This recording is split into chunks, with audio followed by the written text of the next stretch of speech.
Hello tout le monde, je suis contente de vous retrouver aujourd'hui pour un nouveau volet de mes lectures du moment. Je me rends compte que j'en ai plus que d'habitude à vous présenter, donc je vais essayer de pas trop m'éterniser sur chacun des livres. Mais en tout cas, là j'ai vraiment que des belles découvertes, que vraiment des livres que j'ai adorés. Je vais commencer par un livre qui n'est pas un roman, ce qui est très rare parce que je lis la plupart du temps que des romans, très rarement des biographies ou alors il faut vraiment que ce soit des coups de cœur. Et donc là j'ai lu mais il y a vraiment longtemps, même avant la précédente vidéo lecture du moment, je l'avais déjà lu. C'est Journal d'un top modèle, donc c'est l'histoire de Victoire. On l'a déjà vu dans plusieurs émissions de télé, moi je l'avais vu dans 7 à 8 je crois, sur TF1 et c'est comme ça que j'avais appris son histoire et du coup ça m'avait donné envie de lire son livre. Donc c'est l'histoire de Victoire qui a été repérée dans la rue par un chasseur de mannequins qui est très rapidement embauché dans l'agence Elite, qui est donc une agence, voilà, c'est une des agences les plus populaires au monde, sauf que à partir de là, elle va tomber dans le monde donc, du mannequinat. Et donc elle avait que 17 ans à l'époque et elle va tomber donc dans l'anorexie et dans tous les troubles alimentaires possibles. Elle va faire son possible pour répondre à toutes les exigences mais tyranniques des maisons de couture qui sont horribles. Elle va tomber dans une taille 32, elle va tomber au plus bas du plus bas, elle va être dans un état de famine même. Enfin, c'est vraiment terrible. Moi c'est un livre qui m'a beaucoup choquée mais qui à la fois m'a beaucoup émue. Une histoire qui est vraiment très touchante, poignante et je vous invite vraiment à la lire si ça vous intéresse avant tout. Ensuite j'ai lu Je suis là qui est donc un roman cette fois-ci, tous les autres livres le sont. Je suis là c'est aussi un livre qui m'a beaucoup touchée. L'histoire est très très belle, triste dans un sens mais magnifique à la fois. Enfin, c'est un roman qui m'a énormément touchée, qui n'est pas vraiment semblable aux autres que j'ai pu lire jusqu'à maintenant, dans la mesure où on a le point de vue de deux personnages qui ne se connaissent absolument pas et par qui le destin va les réunir dans une situation assez unique et pas spécialement plaisante, mais en tout cas, voilà, le destin a de drôles de façons des fois de le montrer et ce livre le prouve réellement. D'un côté, on a Thibaut qui est donc un jeune homme qui vient de sortir d'une relation sentimentale donc avec une jeune femme depuis quelques temps. Voilà, il se cherche un petit peu, Thibaut il sait pas trop où c'est qu'il en est et il lui arrive en plus de ça quelque chose de dramatique dans sa famille à laquelle il doit faire face mais il ne sait pas comment le gérer. D'un autre côté on a le personnage de Elsa. Coucou. Non, c'est assez rare d'avoir une personne qui s'appelle Elsa en fait. Mais du coup en fait elle est passionnée de... Je sais plus le terme, je crois que c'est alpinisme mais je suis pas sûre. Parce qu'elle c'est vraiment à haut risque, elle est passionnée de tout ça, tellement bien qu'elle en a fait son métier. Seulement malheureusement dans le livre, au moment où on la retrouve, elle est plongée dans le coma. Puis le hasard fait bien les choses, Thibaut va se retrouver dans la chambre de Elsa, qui est comme je vous l'ai dit plongée dans le coma depuis plusieurs mois.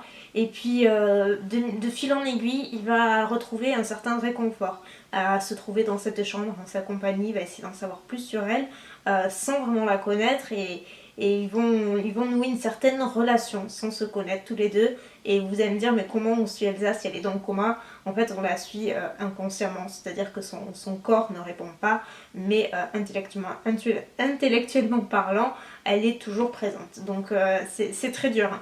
C'est vraiment très dur l'état d'Elsa et la détresse de Thibaut à côté, mais c'est des personnages très touchants, les personnages secondaires sont très touchants aussi et on se dit que c'est quelque chose qui peut arriver à tout le monde encore une fois. C'est vraiment quelque chose qui peut arriver à tout le monde et malheureusement c'est quelque chose on peut pas rester insensible face à ce roman.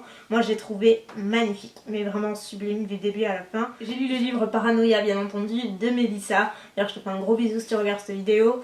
Donc j'étais présente d'ailleurs à la soirée de Mélissa et j'en profite pour faire un bisou à toutes les filles que j'ai pu rencontrer cette soirée. C'était vraiment très très chouette.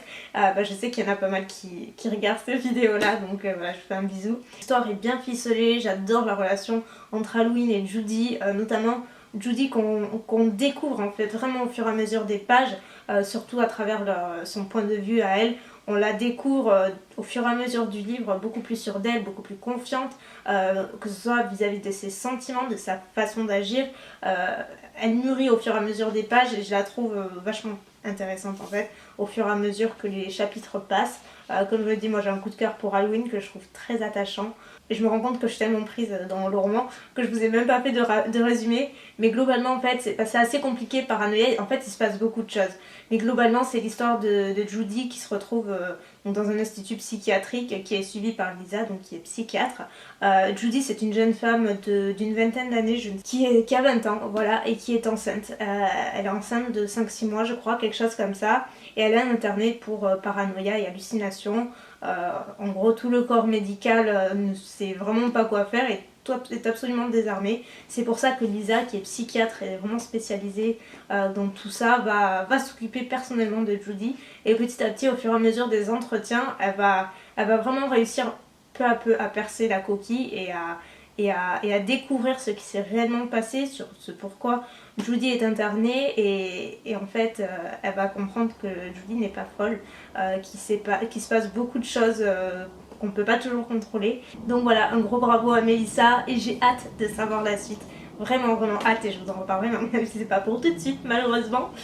Ensuite, autre livre que j'ai lu, c'est Juste avant le bonheur. Je crois que je vous en avais rapidement parlé dans une vidéo, mais je ne suis pas sûre parce que ici ça fait quelques temps que j'ai lu, mais c'est sûrement un de mes plus gros coups de cœur de tous les livres. C'est ma cousine qui m'en avait parlé, elle m'avait dit mais je faut à tout prix que tu lises ce livre, il est magnifique, il est super triste, mais tu vas voir, il est magnifique. Et en fait, c'est vrai que ma cousine, c'est quelqu'un qui est très ouverte vraiment sur le monde entier, elle s'intéresse à tout le monde, elle est très sensible au bonheur quelque part, c'est quelque chose, un rien la touche mais dans le bon sens du terme. Et elle a une vision de la vie qui se rapproche beaucoup de la mienne et du coup je sais que quand elle me conseille quelque chose, surtout en matière de livres, je sais que je vais adorer, que je peux pas me tromper. Donc je suis allée le lendemain l'acheter. Et Juste avant le bonheur, c'est un des livres les plus tristes et les plus beaux que j'ai pu lire jusqu'à maintenant. Mais l'histoire de plusieurs personnages, mais globalement qui commence avec Julie qui est caissière dans un supermarché, qui élève un petit garçon qui s'appelle Lulu. Et voilà, et Julie c'est une mère très attentive, mais qui malheureusement a pas eu beaucoup de chance dans sa vie. Elle s'est toujours débrouillée toute seule, elle s'est toujours démenée pour vraiment faire en sorte que son fils ait tout ce qu'il faut, que ce soit à manger, soit pour dormir. Mais malheureusement ça ne suffit pas toujours. Et puis elle va rencontrer Paul. Paul qui est un homme beaucoup plus âgé qu'elle, qui pourrait être son père. Elle le rencontre à tout hasard au supermarché où elle travaille. Et Paul pareil, il est dans une situation où pareil, sentimentalement parlant, il se retrouve seul suite à un mariage qui a duré des années et des années. Et là il se retrouve seul. Et du coup il va remettre un petit peu sa vie en question et puis Julie va l'interpeller, il va l'intéresser, mais de façon très très innocente et pas du tout comme on pourrait le croire. Peu à peu, Paul apprend la situation de Julie et lui qui est toujours à tendre la main à son prochain va faire de même avec Julie. Il va lui proposer donc de l'aider et surtout de l'amener en vacances. Elle qui n'a jamais vu la mer, surtout pour son petit garçon. Et dans ce livre, la vie ne fait que basculer, parfois dans le bon sens comme dans le mauvais sens. C'est un livre, mais j'ai pleuré. J'ai lu quand j'étais à Paris dans le retour, pendant tout le train. J'ai lu jusque dans la voiture et dans la voiture je pleurais, mais vraiment je n'arrivais pas à m'arrêter. J'essayais de me retenir, mais c'était plus fort que moi. Ça m'a bouleversée, mais vraiment bouleversée. Je me rappelle, ma mère me dit mais ça va pas ou quoi, c'est juste un livre. Et j'ai dit mais non, justement. Et là j'ai raconté, elle m'a dit ouais, ça a l'air dur et c'est vraiment dur. On ne peut qu'avoir une prise de conscience avec ce livre-là. On ne peut que relativiser, que positiver et je veux dire c'est impossible d'en sortir indemne. Impossible. Je vous conseille vivement de le lire. Dans un tout autre registre, il y a le livre 7 secondes qui se présente comme ça, que j'ai beaucoup aimé. Beaucoup plus léger que le précédent. Je pourrais pas vraiment vous citer la période dans la mesure où c'est dans une société assez futuriste, puisque si vous voulez on est vraiment dans une société où tous les humains n'ont pas forcément à travailler, ils travaillent s'ils le souhaitent, mais par contre ils sont implantés d'une puce dans le cerveau. Bon, c'est un petit peu compliqué, c'est compliqué à expliquer, mais après on rentre assez rapidement dans le vif du sujet.